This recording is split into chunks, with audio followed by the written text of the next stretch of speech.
อันนี้เราจะมาวางผ้าเนาะตัวนี้จะเป็นผ้าไหมแล้วก็กว้างหันบกกว้างปันใดเนาะประมาณ80 เซนนี่แหละย้อนเม็ดนึงเนาะตัวนี้เขาจะมาพับ3 ทบแบบนี้เขาจะมาวางผ้าตัวนี้ยังไม่ได้รีดผ้าเก่าเนาะเพราะว่าเขาจะรีดผ้าเก่า2 สั้นก็เลยตัดก่อนแล้วค่อยไปรีดเขาจะวางแบบนี้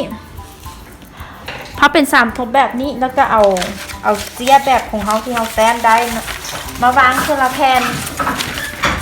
ทั้งหลังนี้จะเป็นดุมหลังเนาะดุมหลังเขาก็จะวางคือแบบนี้เราใส่บอลนี้ก่อนคือแบบนี้แล้วก็คัดเข็มมุดเขาแบบนี้แผ่นหลังนี่เขาจะวางเต็มแผ่นแบบนี้เลยแล้วก็ไปต่อด้วยแผ่นหน้าแบบนี้ตัวใดเหมาะสมวางบอลได้เขาก็จะวางไปเนาะตัวนี้จะเป็นดุมมันจะเป็นดุมหลังนี่จะเป็นดุมหลังแล้วทั้งหน้านี้เขาจะไว้บอล3 ทบแบบนี้เนาะเขาก็จับแบบนี้บอลนี้ให้เหลือ 0.5 แล้วก็บอลนี้หัน0.5 เนาะเพราะว่าเขายังบทันรีดหยังแล้วก็จะ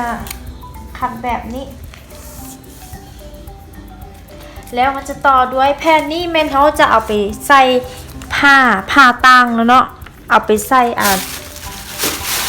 สีนี้ตัวนี้เนาะลูกค้าเลือกลูกค้าจะใส่ตัวนี้แล้วก็ตัวนี้กับแขนแล้วก็คอแบบมีแต่เท่านี้เนาะแล้วก็ตัวนี้หันไปใส่ผ้าของมันแบบนี้มันไผ่ที่นี้ผ้าน้อยก็เลือกตัดเสื้อที่บกเปลือกผ้าแบบนี้ก็ได้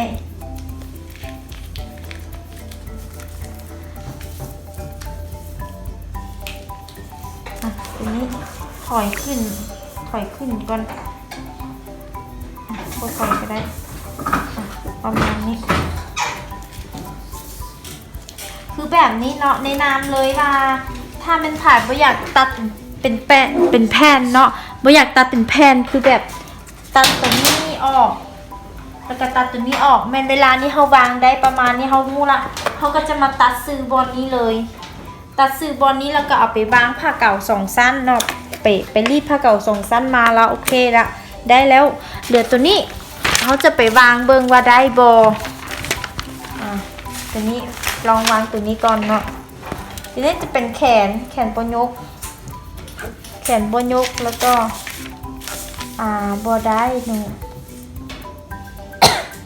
แขนนี้จะบอได้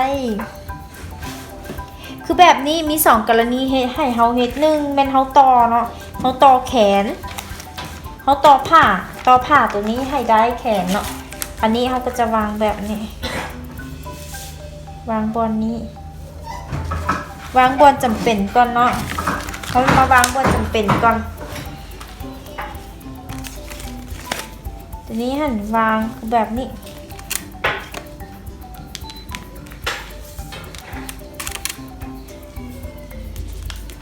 แล้วก็อีกอย่างหนึ่งตัวนี้จะเป็นคอนี้เขาจะวางแบบนี้ตัวนี้จะเป็นวิธีแก้คอเนาะสมมุติว่าแบบตัวนี้แต้มได้มาแล้วเป็นคอม้วนคือดังทีหาก็สอนไปเนาะแต่ว่าเวลาเรามาวางตัวจริงปุ๊บผ้ามีน้อยสมมติว่าผ้ามีน้อยเนาะมันโค้งมันบ่ได้เฮาไปแปลงเป็นคอนี่หอบคอทั้งหมดเป็นตัวซื่อเลยก็ได้เนาะเป็นคอซื่อก็ได้บ่จำเป็นต้องโค้งแบบนี้ก็ได้เนาะคอจีน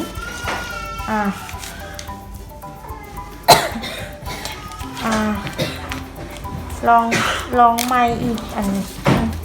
เมื่อเราพับแบบนี้ว่าได้ตัวนี้โบสมมติว่ามันโบได้เลยเมื่อมันโบได้เขาก็ไปแปลงตัวนี้ให้น้อยเนาะไปแปลงตัวนี้ให้น้อยพอเดี๋ยวนี้เขาวางตัวจริงมันโบได้เขาจะไปแปลงตัวนี้ให้มันน้อยเนาะหรือว่าเบื้องต้น จะเฮ็ดแบบใดดีเอาอันนึงเฮ็ดอ่ะตัวนี้ตกลงแบบนี้ทางนี้จะไว้เฮ็ดคอทางนี้จะเฮ็ดไว้เฮ็ดแผ่นนี้เนาะแผ่นนี้คอมันนี่ยาว19ครึ่งแล้วก็แขนจะได้ประมาณนี้แขนบนนกได้แขนตุ๊กตาเขาจะมาแปลงให้มันเวลานี้กรณีเนาะกรณีว่าเขาวางบ่ได้เนาะวิธีแก้แม่น1แม่นย่อแผ่นนี้ให้น้อยลงย่อแผ่นนี้ให้น้อยลงแล้วก็เอาไปติดใส่แบบตัวนั้นแบบตัวของทั้งข้างทั้งหน้าและทั้งหลังแล้วก็แต้มคืนไม้เนาะแปลงตัวนี้ให้น้อยแล้วก็คอบ่ได้แปลงจากมนๆโค้งๆแบบนี้เป็นเส้นซื่อเลยแล้วก็แขนนี่ ถ้าบ่มีผ้ามาต่อทั้งลุมละแม่นเขาจะได้แขนตุ๊กตาเนาะแขนตุ๊กตาฉะนั้นเขาจะมาแปลงเลยตัวนี้หั่นบ่แปลงแล้วเนาะแต่ว่าจะแปลงคอเอาคอนี้ทางบนคอของเราเป็น19ครึ่งตัวนี้จะเป็นแต้มเตี้ยๆเลยเป็นไผ่ที่นี้ธรรมดาคอจีนี้เขาจะรีดใส่ผ้าตะแข็งเก่าเนาะแล้วก็แต้มได้เลย19ครึ่งเขาจะขีดซื้อเป็นเส้นซื้อแบบนี้เลย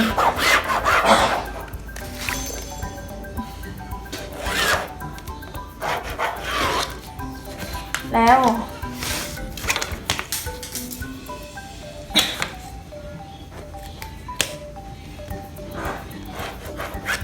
เขาก็หมายไปเลยตัวนี้1มันอยู่นี่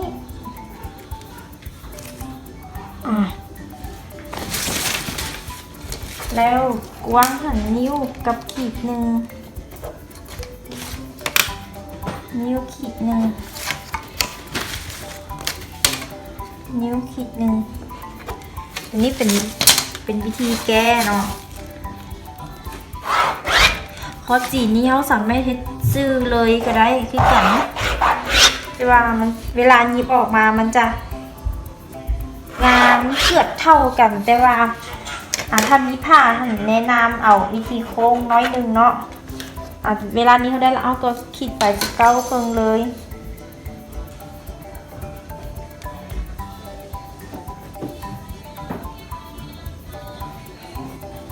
19ครึ่งแบบนี้เลยแล้วก็ตัดออกเลย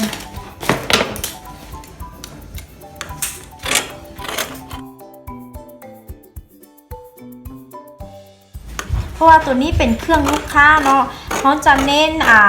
เบิ่งตามตัวจริงผ้ามันจะบ่ได้ดังที่ใจเขาคิดเนาะถ้ามีผ้าหลายๆนี่โอเคแต่ว่าอันนี้เป็นเครื่องลูกค้าแล้วมันจำเป็นเขาต้องมีวิธีแก้ให้ผ้าเก่าอันนี้แนะนำเวลาเก็บไว้มันม้วนจังซี่ก็ได้มันพยายามบ่ให้พับเป็นมีหอยเนาะ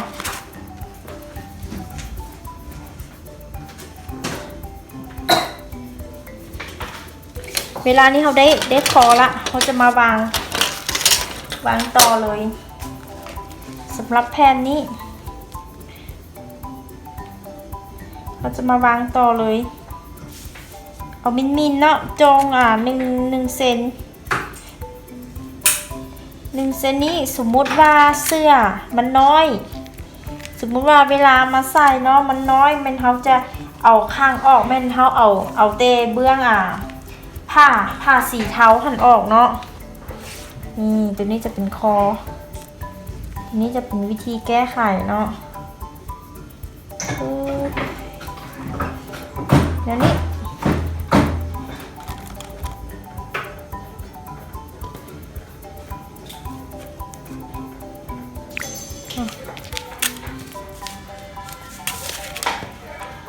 ให้เบิ่งดีๆเนาะ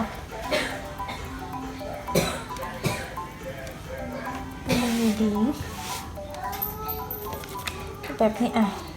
ย้ายมา เอาตัวนี้ใส่บนนี้จ้ะ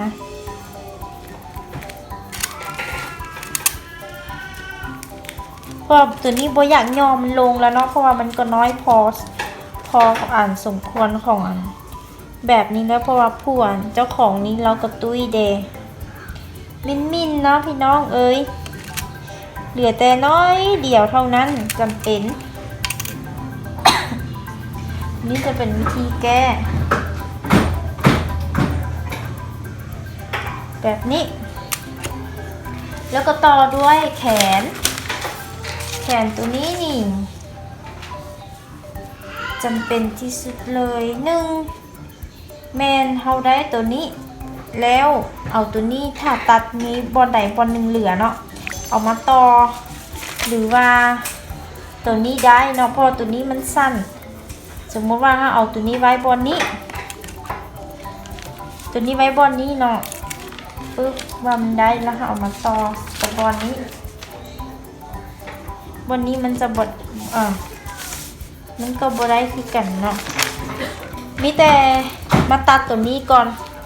ตัดตามตัวจริงก่อน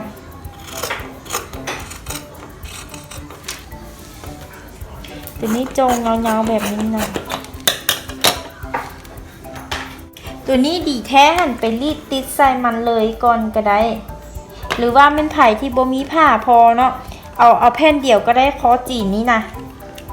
เอาแผ่นเดียวก็ได้ตัวนี้จะเอาแผ่นเดียวเนาะ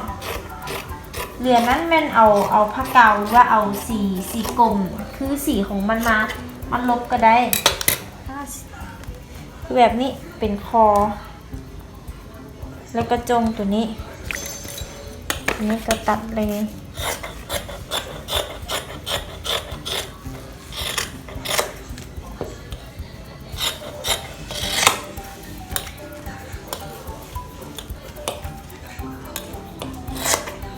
ตัดให้โค้งตามที่เราต้องการแล้วก็เอาไปแซกเลยแล้วก็ได้เนาะ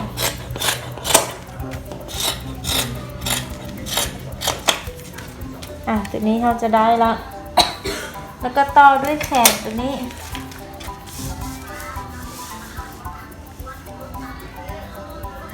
ถ้าเอาบอลนี้แล้วก็กระเทินหลายเนาะบอลนี้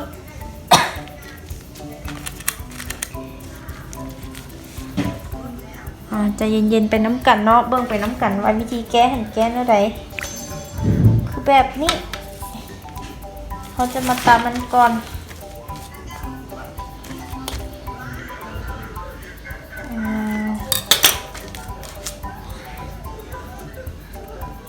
ถ้ามันบ่ได้แนวนี้เอาสิย้ายเนาะ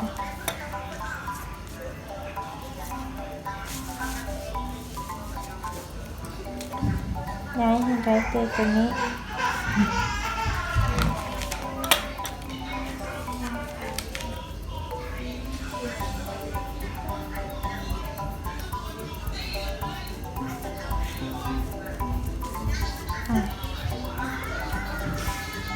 แบ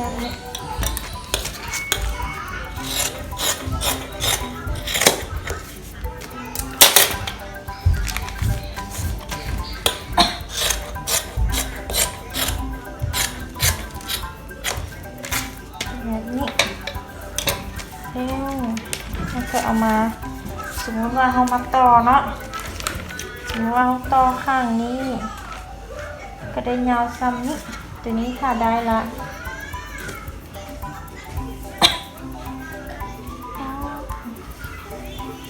จะได้คือกันเนาะเขาจะได้แขนสั้นตัวหัวต่อจังไหนก็ต่อบ่ได้ฮัลโหลแป๊บเดียวมีเหตุการณ์แบบนี้มันต่อบ่ได้หรอกมันต่อได้แต่มันมีแนวต่อหลายโคตรเนาะแล้วก็วางดูสิลองตามที่มันได้ก่อนแป๊บเดียวแบบนี้มันอยากต่อ ถ้าบ่ได้ก็สิหันเขาต่อตึมอีกอันหนึงคือแบบนี้ใส่ก็ได้คือกันเนาะเอาตัวนี้มาต่อแผ่นหนึงแล้วตัวนี้หันมันบ่ได้ความยาวของตัวนี้เราก็มาต่อมันก่อนแบบนี้เนาะเอาเราไม่ยาวป้าฮัลโหลยันนั่นแน่